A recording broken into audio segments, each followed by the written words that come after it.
Good afternoon, CETL podcast listeners. Tony Pellegrini here with our Teaching and Learning podcast series at Southern Utah University. Looking to explore and investigate great teaching, great learning opportunities that we enjoy here at Southern Utah University. Today's guest, we've got Rachel Bolus visiting with us today. And she's won an award last year from the Provost's office. And I want to turn a moment or two over to Rachel and have you tell us a little about yourself. Would that be okay, Rachel? Sure. Thank you so much. Yeah, so I'm Rachel Bolus. I'm an assistant professor of biology here. My area is ecology. I also teach general biology and ornithology, which is the scientific study of birds. So I also do a lot of research with students. So we meet regularly and talk about research, grad school, culture of science.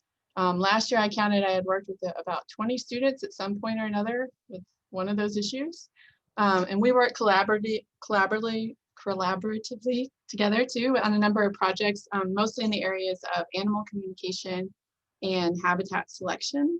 And then for the university, I also feel very lucky to serve on the faculty senate, and I'm also the College of Science representative for the CETL advisory board. Boy, and leap tall buildings with a single bound, right, Rachel?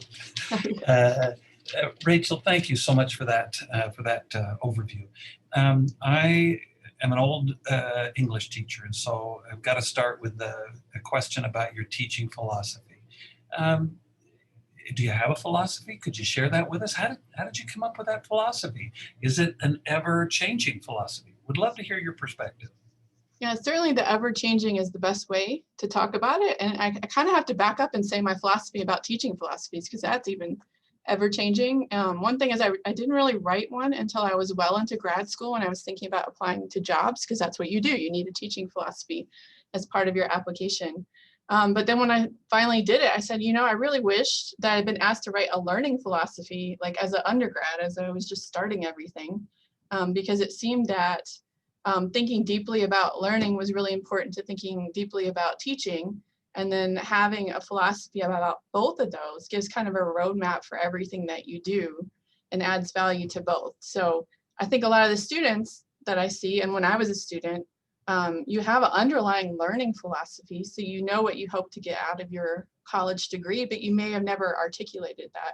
And I think that, and some of these philosophies you may have inherited from society and you haven't really thought deeply about it. So I think it's important to kind of think a little bit deeply about what education means to you, both as a learner and as a teacher. So what is the purpose of evolution or of education? And then how does it enrich our lives? How does it help us be citizens of the community? Like all the different facets of it.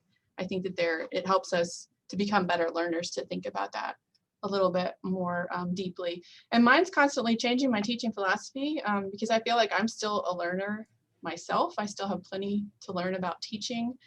Part of my current teaching philosophy is to teach in a way to help all of my students achieve their goals, even though there's lots of different kinds of goals that they have.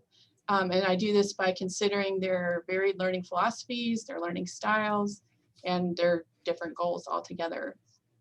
And then another big part of my teaching philosophy relates to my view on education overall. So I don't feel like my job is to take knowledge from my head and put it into my students' head. I think that it's important to teach them how to find, explore, analyze, create knowledge in different ways.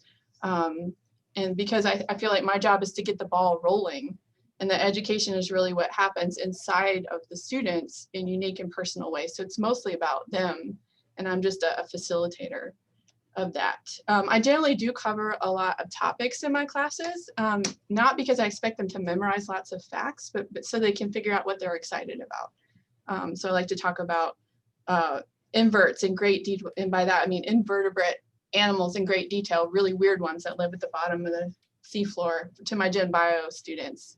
Think about things they haven't thought about, think about places they've never been, think about aspects of biology that may not be immediately apparent in their day-to-day life. And then they can find what it is that makes them really excited so they can dig in deeper. So I kind of see it like a trailer to their knowledge journey in my classes.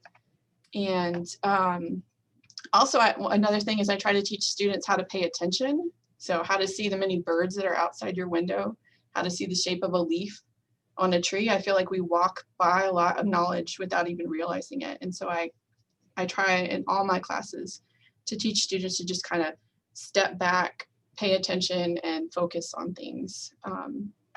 So that's a big part of my philosophy as well. I'm currently reading a book that I wanted to share too. Please. Yeah, so it just got me a new idea for my teaching philosophy, which, like I said, is evolving all the time. So the book is called Braiding Sweetgrass, and it's written by Robin Wall Kimmerer, and she is also an ecology professor.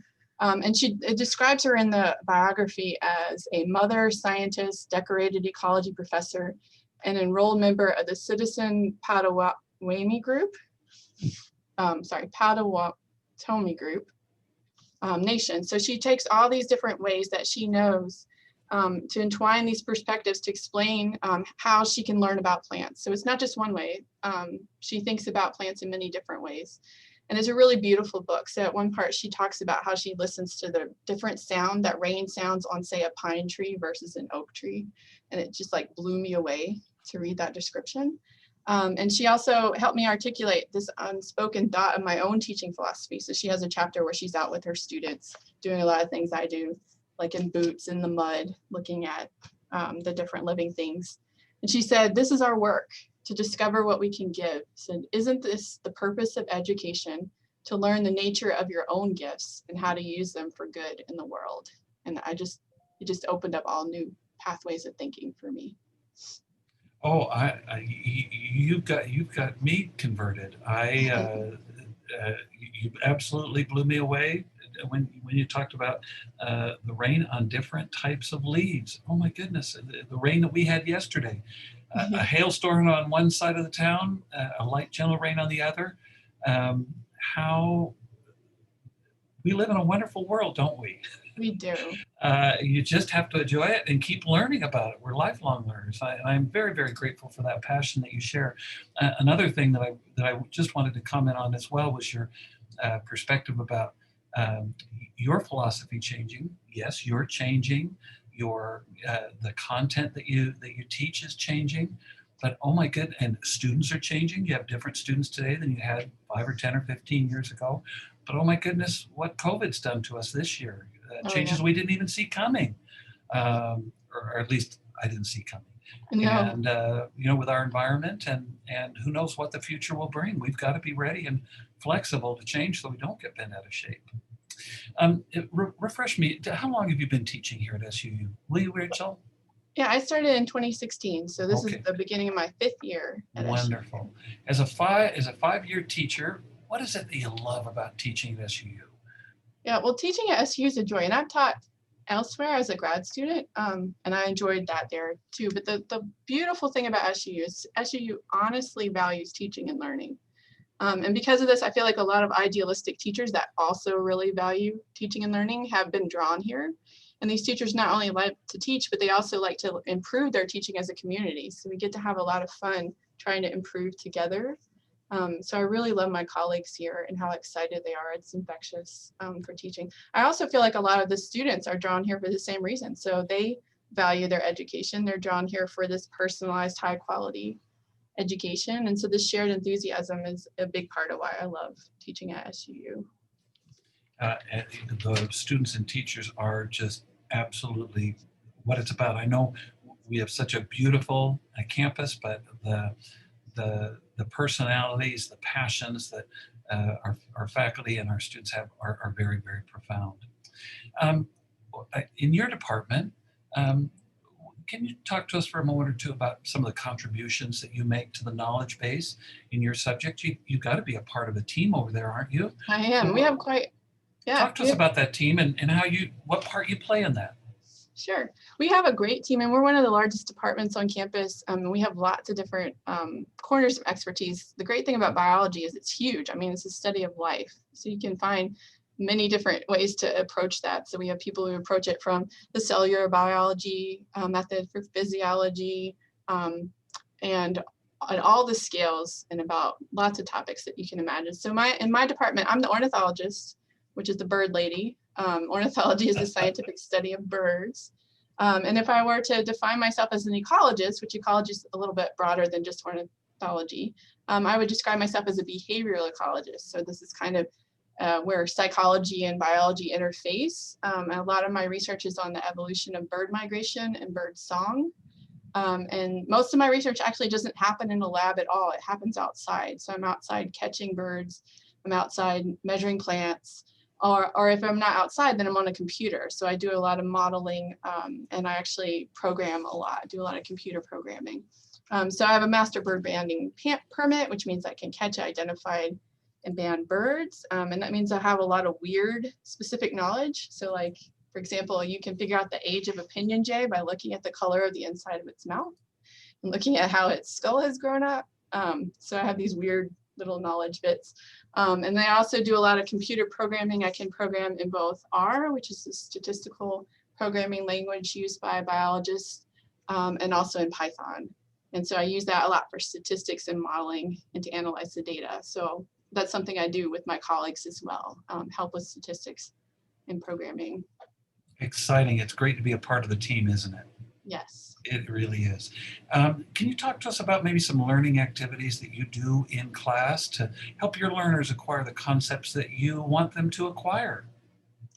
Yeah, so my lectures, I make sure not to talk for the whole time. I don't like to talk for 50 minutes. I can do it. I could talk for longer. You're doing great. For sure. But I like to make sure that we do an activity every time. And this varies a lot. So sometimes we'll take a little moment to write. So to get our thoughts together and write down a paragraph. People don't think of scientists as writers, but we are. That writing is one of the most important things that we do to bring together all of our ideas.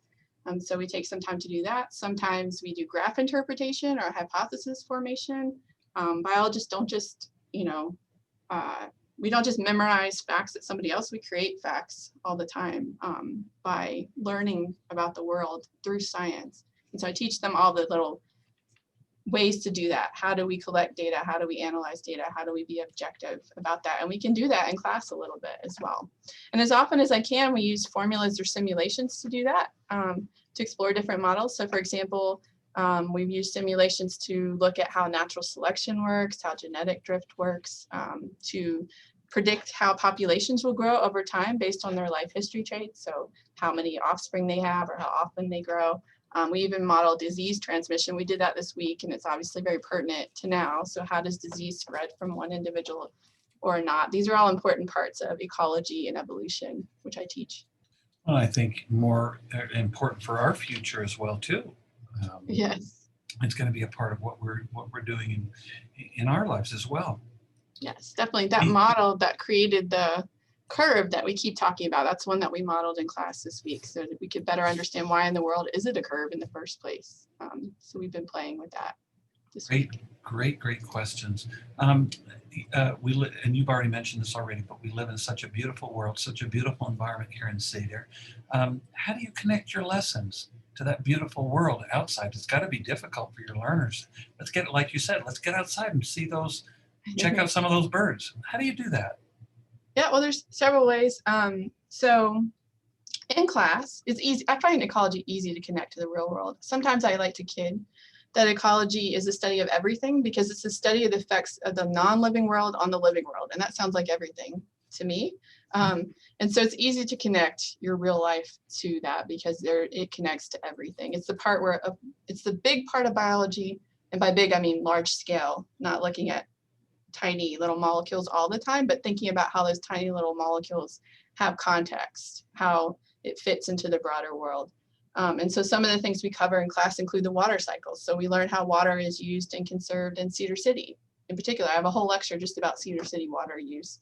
And we also learn about we've been learning about the susceptible infectious recovered model that I just mentioned. So how do you create the curve? When talking about COVID-19. These are very relevant. I like to also make connections to medicine a lot. A lot of my students are pre-med. And so some of them go in there thinking, ecology, this isn't relevant to me. And it's like, actually, it really is. And not just because it is involved in your everyday life, things like water and disease, but also because when you take a topic from one area, like ecology, and apply it to medicine, you can look at medicine in new ways. So for example, if you think not just about killing a parasite in your body, but thinking about using mutualisms with other microbes in your body to kill that parasite instead of just, taking a medicine, If you think about it from a more ecological worldview, you come up with new ways to do medicine as well. So I like to say that. In my labs, 2/3 of the labs that I teach include field trips. So connecting the real world, we go to the real world. Not that you're not in the real world in the classroom, but we go out and we see what we're talking about. We measure and identify plants. We take soil samples. We catch insects. We find birds. We learn bird songs. So Southern Utah is a great place to do this.